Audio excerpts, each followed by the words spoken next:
하나님의 말씀 히브리서 11장 28절입니다. 히브리서 11장 28절.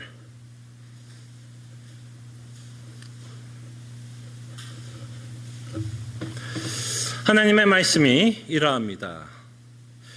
믿음으로 유월절과 피 뿌리는 예식을 정하였으니 이는 장자를 멸하는 자로 그들을 건드리지 않게 하려 한 것이며.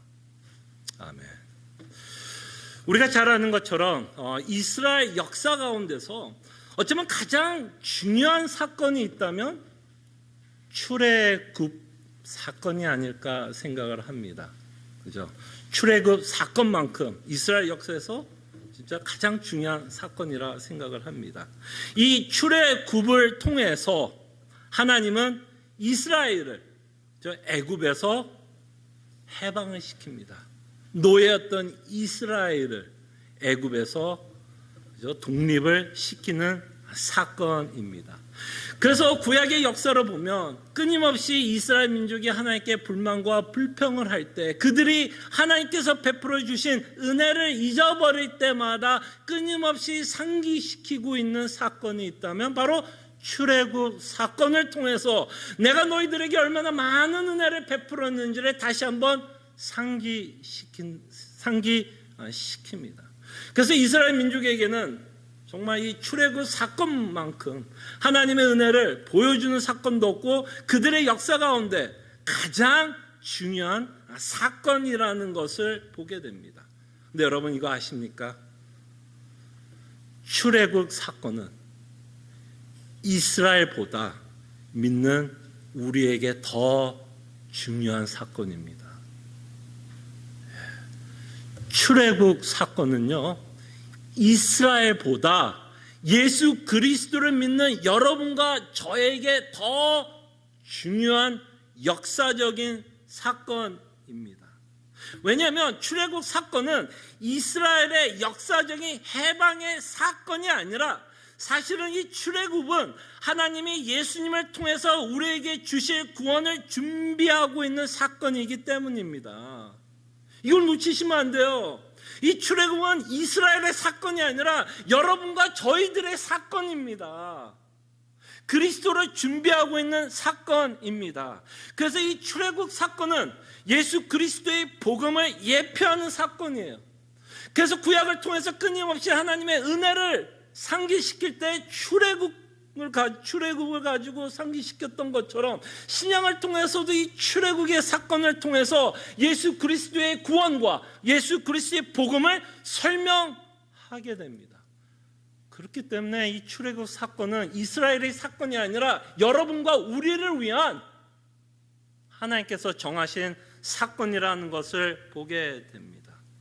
출애굽은 예수 그리스도의 복음을 예표하고 있다면, 그죠? 그리스도의 복음을 예표하고 있다면, 이 출애굽을 가능했던, 특별히 오늘 여러분들과 살펴볼 이 유월절 내용에도 결국에는 어떤 내용이 포함될 수밖에 없냐면 예수 그리스도의 복음을 예표하는 내용을 갖게 됩니다. 그저 재앙을 모면하기 위해서 하나님께서 주신 유월절이 아니라 이 유월절을 통해서 다시 한번 예수 그리스도가 누구시고 이 유월절을 통해서 우리가 어떤 구원을 받고 있는지를 이 유월절 사건을 통해서 우리에게 말씀하십니다. 그래서 출애굽은 이스라엘의 역사가 아니에요. 여러분과 우리의 역사입니다. 나의 역사라는 것을 우리는 보게 됩니다. 그래서 이 출애굽의 역사를 통해서 예수님이 누구시며, 그죠? 예수님이 누구시며 그 예수님이 어떤 사역을 감당하게 될 것이고 그 감당한 사건을 통해서 우리에게 어떤 은혜가 베풀어지고 있는지를 우리는 출애굽 역사를 통해서 보게 됩니다. 그리고 이 출애굽을 이해하게 되면 이 사건은 하나님께서 주권적으로 임하고 있는 사건이라는 걸 보게 됩니다. 이스라엘 민족은요, 힘이 없었어요.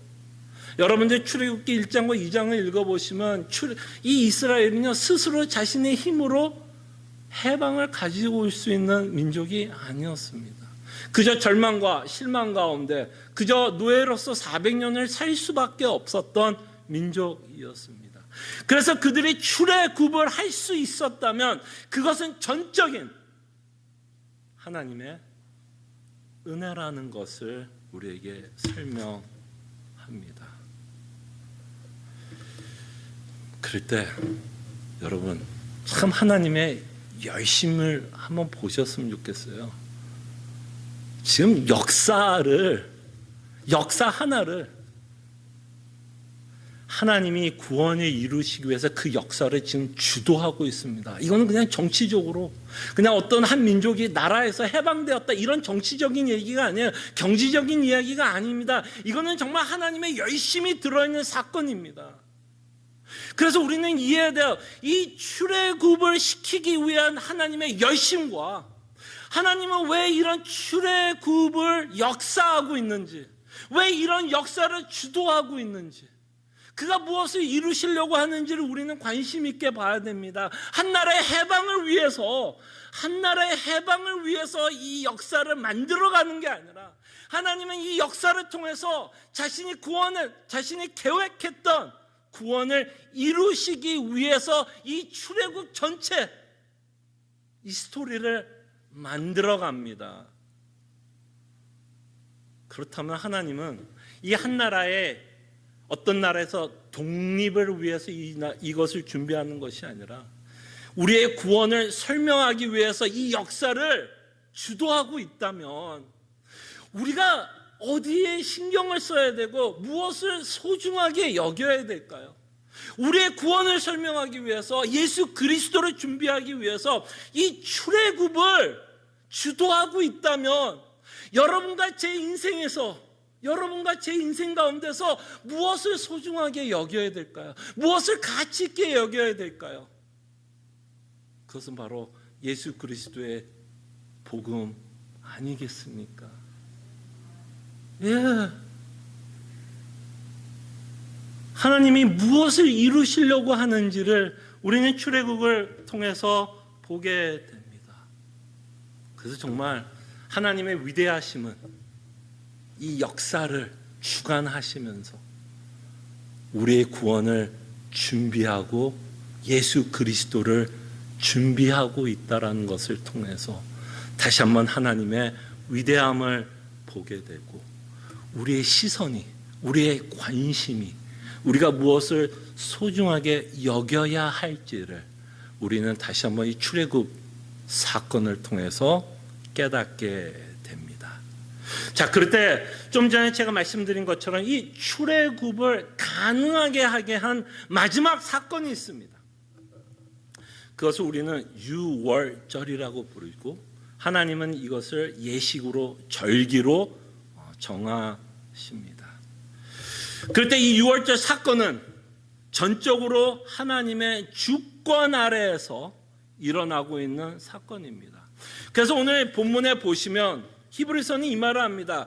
믿음으로 유월절과 피 뿌리는 예식을 정하였으니. 누가 정했어요? 이스라엘이 정했어요? 아니요. 하나님이 정하셨습니다. 그렇기 때문에 이 유월절의 사건의 주도권과 주권적으로 일하시는 분은 하나님이라는 것을 보게 되고, 이렇게 정하셨다라는 의미는 곧 무슨 말을 갖고 있냐면 하나님이 정하신 계획을 이루어가고 있는 과정을 저희들에게 보여줍니다. 왜 이렇게 유월절을 정하셨죠? 하나님은 계획을 갖고 있었기 때문에 이렇게 정하셨습니다. 그럴 때 첫 번째로 우리가 생각해 볼 수 있는 계획은 뭐였죠, 여러분? 하나님이 처음으로 이 출애굽에 대해서 언급했던 사람이 있었죠. 그것은 아브라함이었습니다. 400년이 지나면 너희 후손들을, 개구리 있었던 후손들을 끌고 나올 것을 말씀합니다. 바로 이 유월절, 하나님께서 계획한, 아브라함에게 약속한 그 일을 이룰 때가 왔다라는 것을 저희들이 보게 됩니다. 그러나 이것은 다만 하나님이 아브라함에게 약속하고 그의 후손을 애굽에서 구원하고 애굽에서 해방을 시킬 그 내용을 담고 있는 것이 아니라, 이 정하셨다라는 의미 안에는 이미 하나님이 창세 전에 예수 그리스도로 말미암아 성도들의 구원을 계획하셨고, 그 계획을 그죠? 이 유월절이라는 사건을 통해서 이루어가고 있다라는 것을 저희들이 보게 됩니다. 그래서 구약의 스토리들은요, 물론 여러 가지 주제를 갖고 있지만 이 구약의 스토리는 뭐예요? 아들을 준비하고 있는 스토리입니다. 이게 바로 히브리서가 끊임없이 우리가 이 성경을 바라보면서 하나님의 세계관을 갖고 살아가는 성도들에게 어떤 세계관을 갖고 살아가기를 원하냐면, 옛적에 말씀하셨던 그 모든 내용은 아들을 준비하고 있었던 내용이라는 것을 가르쳐주고 싶습니다. 그래서 그 수많은 사건들, 구약에 나왔던 수많은 사건들을 통해서 조금씩 발전시키면서 예수 그리스도를 준비하고 있고, 때가침에 그 구약에서 약속하신 성자 아들 예수 그리스도께서 이 땅에 오셨다라는 그 내용이 바로 신약에 기록되어 있는 내용입니다. 자, 그럴 때 우리가 좀 유월절에 대해서 조금만 더 살펴볼게요. 이미 여러분들이 유월절은 너무나 익숙한 사건이고 이미 내용을 알기 때문에 제가 좀 요약을 하면서 유월절이 갖고 있는 내용을 저희들이 좀 살펴보겠습니다. 자, 유월절이 기록되어 있는 성경책은 당연히 출애굽기고요. 출애굽기 12장에 이 유월절 사건이 기록되어 있습니다. 그래서 하나님이 정하신 때가 되어서 하나님은 모세에게 명령을 하며, 그죠? 마지막 재앙을 준비시키고 있는 내용이 바로 출애굽기 12장에 나와 있는 내용입니다. 근데 지금까지 여러분들이 잘 아는 것처럼 이 9가지 재앙과 이 마지막 유월절에 있을 이 재앙에 굉장히 큰 차이점이 하나가 있습니다.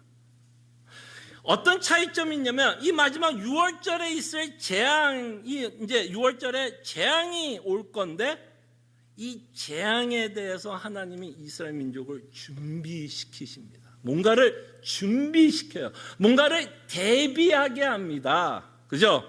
그래서 이 재앙을 모면할 수 있는 방법, 수단을 이스라엘 민족에게 주고 있다는 것이 어쩌면 앞에 있었던 재앙들과 다르다라는 것을 보게 됩니다. 그리고 그 준비를 통해서 이스라엘 민족과 애굽의 운명이 갈리게 되고 있다라는 것을 보게 됩니다. 그때 하나님이 유월절을 통해서 준비하라고 했던 가장 중요한 준비물은 잘 아는 것처럼 어린 양이었어요. 뭐 더 이상 설명할 필요 없죠. 벌써 어린 양 하면 여러분들은 예수 그리스도를 연상하게 될 것입니다. 그래서 하나님은 준비물, 이 유월절 재앙이 있는 그날을 준비시키기 위해서 어린 양을 준비시킵니다.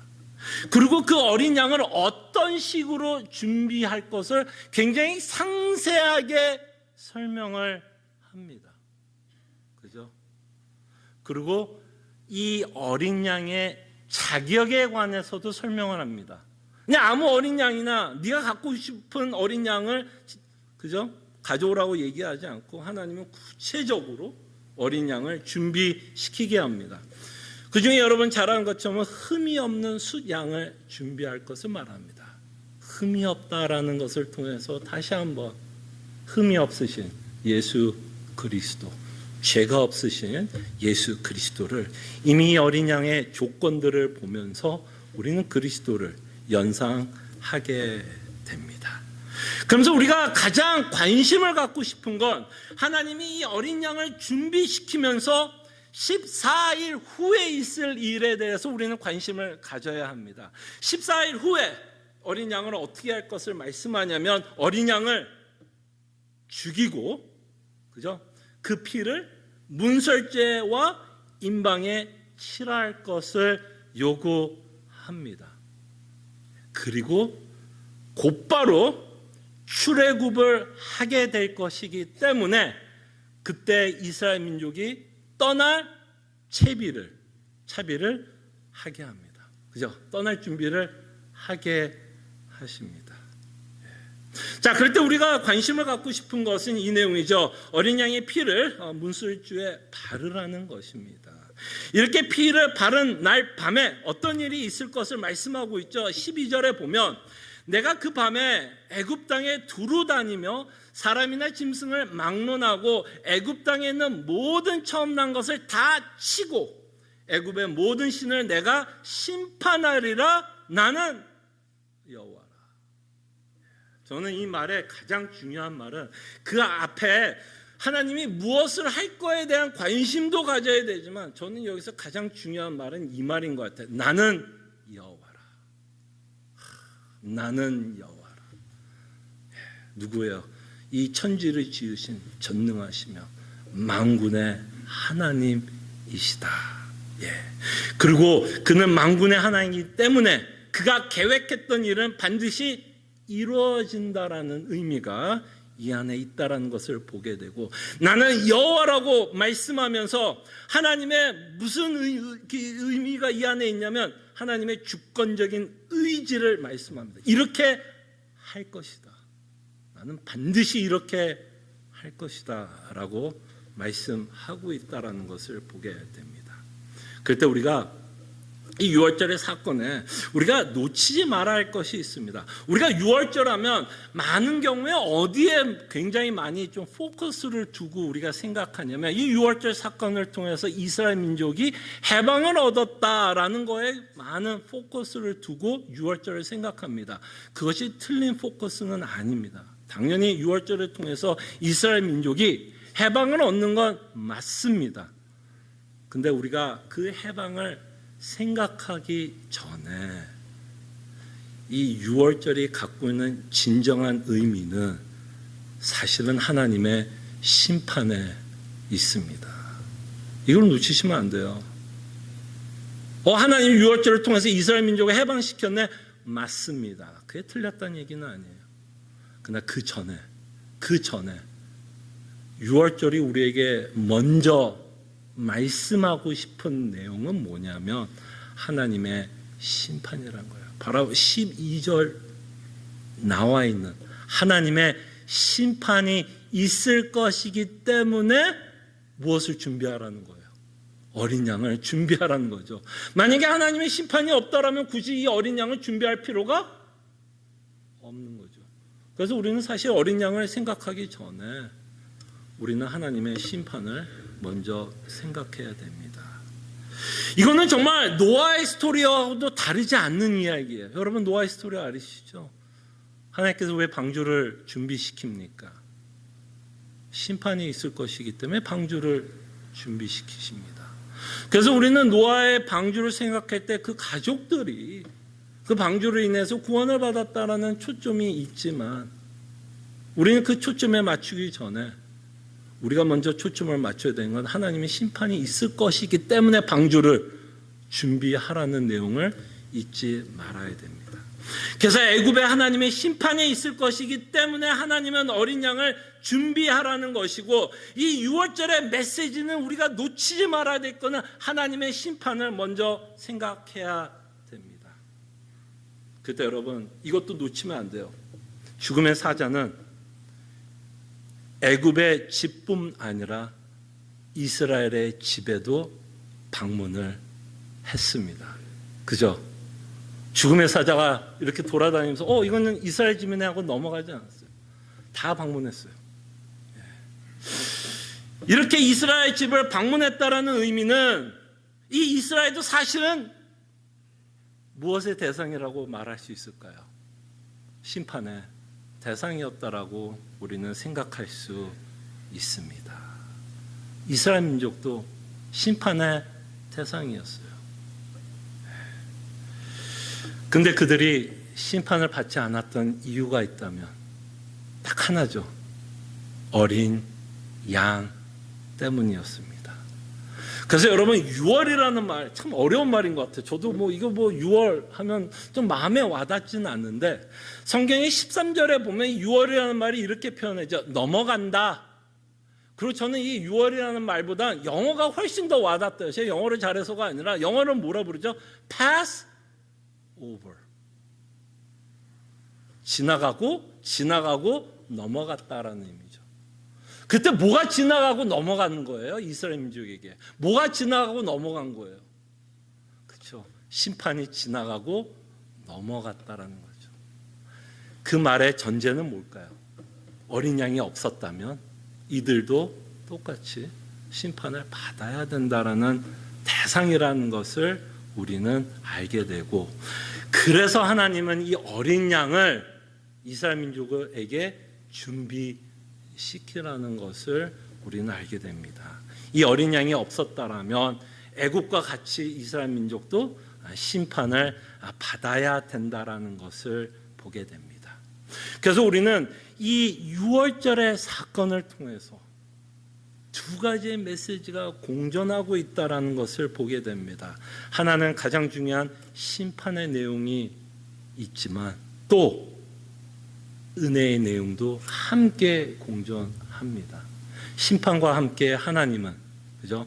이스라엘 민족에게 어린 양을 준비시키면서 그 심판을 모면할 수 있는, 패스 오버할 수 있는 방법을 그들에게 주고 있다는 것을 통해서 이 유월절은 하나님의 심판과 하나님의 은혜를 설명하고, 이렇게 하나님의 심판과 은혜를 설명하게 되면 바로 이 내용을 통해서 예수 그리스도께서 십자가의 사건을 무엇을 의미하고 있는지를 우리도 알게 되고, 이렇게 패스오버 되었다면 우리도 사실은 뭐 했다라는 거죠? 우리도 패스오버 된 거죠. 누구 때문에? 예수 그리스도, 그 믿음 때문에, 그를 믿는 믿음 때문에, 그로 말미암아, 예수 그리스도로 말미암아 우리의 심판 모면되었다는 것을 우리는 알게 됩니다. 그리고 나서 하나님은 이렇게 유월을 넘어가는 이 사건을 절기로 삼게 하십니다. 그래서 그 유월절이라고 부르는 거죠. 그 사건은 그냥 유월입니다. 근데 절이 붙음으로써 하나님은 뭐하게 하고 싶은 거예요? 대대에 그 사건을 기억하라는 거죠. 대대에 내가 너의 선조들에게 어떤 은혜를 베풀었는지를 기억하게 하기 위해서 하나님은 유월했던 그 사건의 절기를 삼게 해서 유월절이라고 부르고 있고, 그 유월절과 함께 이렇게 말합니다. 영원한 규례로 삼으라고 말합니다. 비슷한 내용이죠. 영원한 규례로 삼으라고 말씀합니다. 왜 영원한 규례로 삼으라고 말을 할까요? 왜요? 이 유월절 사건 안에는 예수 그리스도가 담겨져 있기 때문에, 그리스도가 담겨져 있기 때문에 끊임없이 이 사건을 뭐하라는 거야? 기억하라는 것이고, 하나님은 유월절의 사건을 통해서 영원한 규례로 삼으라는 이 사건을 통해서 우리는 이 사건이 예수 그리스도를 준비하고 있는 하나님의 놀라운 손길과 섭리며 여러분과 우리의 구원을 하나님께서 계획하고 이루시고 있는 모습이다라는 것을 저희들이 보게 됩니다. 그래서 이 유월절의 사건을 히브리서에서는 이렇게 해석을 합니다. 히브리서 9장 22절에 보면, 주보를 참고하면 되겠죠? 히브리서 9장 22절에 보면 율법을 따라 거의 모든 물건이 피로써 정결하게 되나니 피 흘림 없은즉 사함이 없느니라. 이게 무슨 사건을 해석했다고 보면 좋을까요? 유월절의 사건을, 그죠? 해석하고 있다라고 볼 수 있습니다. 그래서 유월절을 상징하고 있는 내용이라고 볼 수 있고요. 이 그리스도의 죽으심을 예표하고 있다라고 생각해 볼 수 있을 것입니다. 자, 그럴 때 이 유월절의 사건이 갖고 있는 의미에 대해서 우리가 히브리서 9장 22절을 갖고 생각을 한다면, 모든 물건이 피로써 정결하게 된다면, 피가 있어서 정결하게 된다라는 이 말에는 무슨 말이 있을까요? 피로써 죄의 정결함이 요구된다라는 말에는 죄는 하나님으로부터 심판을 받아야 된다라는 것을 말씀하고 있고, 죄의 정결함이 요구되고 있다라는 것을 보게 됩니다. 죄의 정결함이 요구된다면 당연히 죄인이라는 것이 내포되고 있다라는 것을 저희들은 보게 됩니다. 그래서 이 사건을 통해서, 6월의 사건을 통해서 우리가 알 수 있는 내용은 우리도 다 죄의 정결함이 요구된다라는 겁니다. 이렇게 죄의 정결함이 요구된다라는 이 말에는 여러분과 제가 애국과 다르지 않았다라는 거죠. 하나님으로부터 마땅히 심판을 받아야 한다라는 것을 우리는 보게 됩니다. 그래서 이 히브리서 9장 22절을 통해서 우리가 다시 한번 죄의 정결함이 요구가 된다면 우리가 죄인이라는 것을 말씀하고 있는 거죠. 자, 그럼에도 불구하고 하나님은 죄의 정결함을 위해서 11장 28절에 6월절의 사건을 말씀하며 피의 예식을 준비하셨다라고 우리가 생각해 볼 수 있을 것입니다. 피의 예식을 준비하십니다. 어린 양의 피를 준비하시고 하나님이 예수 그리스도의 십자가의 사건을 통해서 우리의 죄를 정결하게 하십니다. 이것이 히브리서 1장 2절과 3절에 읽어보시면 예수 그리스도로 말미암아 우리의 죄를 정결하게 하시고 하나님이 지금 어디에, 예수님이 어디에 앉았다 그래요? 우편에 앉아 계시다라고 말씀을 하십니다. 이 피의 예식을 누가 준비해요? 하나님이 준비하십니다. 그래서 이 출애굽 또는 이 6월절의 사건을 통해서 우리가 받은 은혜, 우리가 받은 구원은 참으로 전적으로 하나님이 우리에게 베풀어 주신 놀라운 은혜라는 것을 보게 되고, 하나님이 피의 예식을 정하셨고 어린 양을 준비하셨고 성자 하나님이 이 땅에 오셨고, 이 모든 이 사건을 통해서 하나님의 주권이 강조가 되고 있고 하나님의 주권으로 말미암아 여러분과 제가 구원을 받고 있다는 것을 보게 됩니다.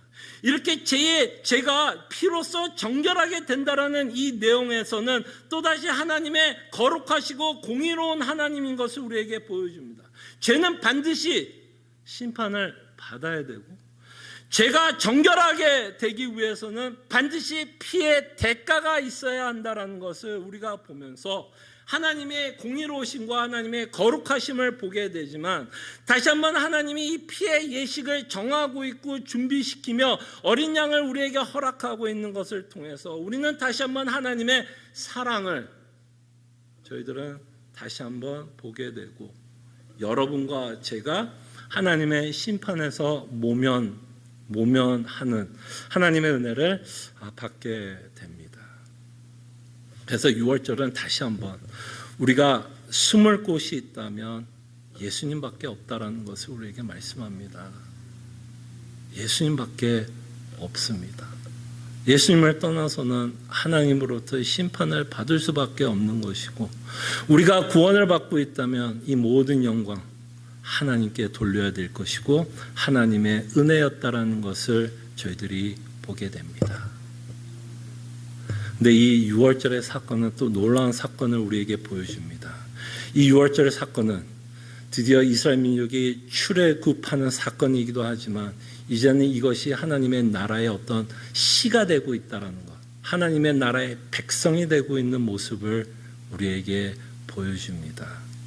그래서 이 6월절의 사건은 다시 한번 우리가 어느 나라에 속한 자인 것을 가르쳐주고 있는 사건입니다. 우리를 예수 그리스도로 말미암아 속량하게 하여 주시사 우리로 흑암의 권세 아래 있지 않고 이제는 사랑의 아들의 나라에 속하는 하늘의 시민권을 갖고 살아가게 하는 하나님의 놀라운 사건을 이 6월절을 통해서 우리에게 보여줍니다. 이제는 여러분들이 하나님의 나라에 속한 자예요. 하나님의 나라에 속한 자로서 이제는 우리가 누구에게 충성을 해야 될지를 우리는 이제는 결단해야 될 것이고 결심해야 될 것이라 생각을 합니다. 하나님의 나라의 백성으로 이 땅에 살아가는 것은 사실은 쉽지 않습니다. 이스라엘 민족이 6월절을 거치고 출애굽을 했지만 그의 인생 앞에는 광야가 놓여져 있었어요. 그런 것과 마찬가지로 우리가 하나님의 나라에 속해 있지만 여전히 우리 앞에는 광야가 있고 그 광야에 살면서 하나님은 자신을 부인하기를 원하고 십자가를 짊어지며 이 땅에서 하나님만을 만족하며 그에게 충성하며 살아가시기를 소원합니다. 기도하죠. 몇 가지를 기억하면서 우리가 기도했으면 좋겠습니다. 이 출애굽, 특별히 또 6월절의 사건을 보면서 하나님의 열심을 봤으면 좋겠어요. 이 역사를 그냥 한 나라의 역사를 통틀어서 지금 우리에게 말씀하시고자 하는 메시지는 이스라엘의 역사가 아니라 우리의 역사입니다. 하나님이 무엇을 준비하시려고 하는지, 그리고 무엇을 이루시려고 하는지 영적인 내용을 갖고 있다는 것을 보시고 정말 하나님의 시각으로 우리가 살아가고 있는 상황을 바라볼 수 있도록 우리가 기도했으면 좋겠고요. 이 6월절을 통해서 복음이 선포되고 있습니다.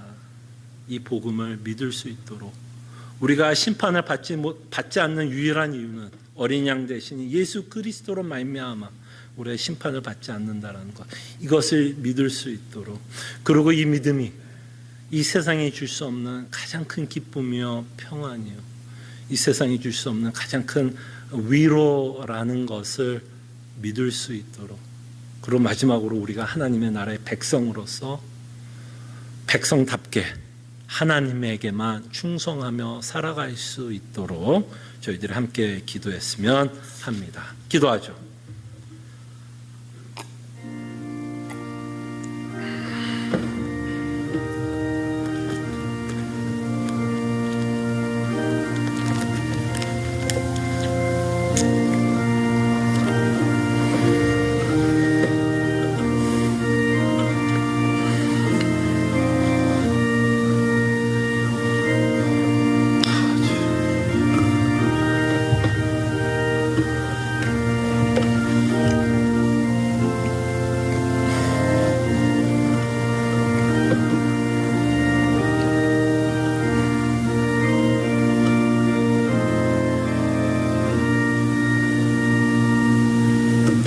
정말 나를 위해 십자가에 죽으신 어린 양 예수 그리스도를 바라보게 하여 주시고, 이 6월절이 이스라엘의 역사 가운데 가장 중요한 사건이 아니라 우리의 사건이며 우리 이야기며, 이 6월절에 나타난 그 어린 양이 예수 그리스도인 것을 저희들은 믿게 하여 주시고, 이 6월절에 나타난 복음을 믿게 하여 주시고, 이 6월절을 통해서 하나님의 나라가 형성되며 우리가 그리스도로 말미암아 속량함을 받고 하나님의 나라의 백성으로 살아가고 있다는 것을 기억하게 하여 주시사, 우리는 하나님에게만 충성하고 예수 그리스도만이 나의 힘이 되며 그리스도만이 나의 만족이 되며 살아가는 주의 백성이 되게 하여 주시고, 때로는 우리가 내 자신을 부인하며 살아가야 한다면 억지로 할 수 없어서 하는 것이 아니라 참으로 주께서 우리에게 베풀어 주신 은혜가 너무나 크기 때문에 내 자신을 부인하며 기쁨 가운데 부인하며 살아갈 수 있는 하나님의 백성들 되게 하여 주시옵소서. 감사하고 살아계신 예수 그리스도 이름으로 기도합나이다. 아멘. 함께 일어나셔서 찬송가 303장 찬송합니다.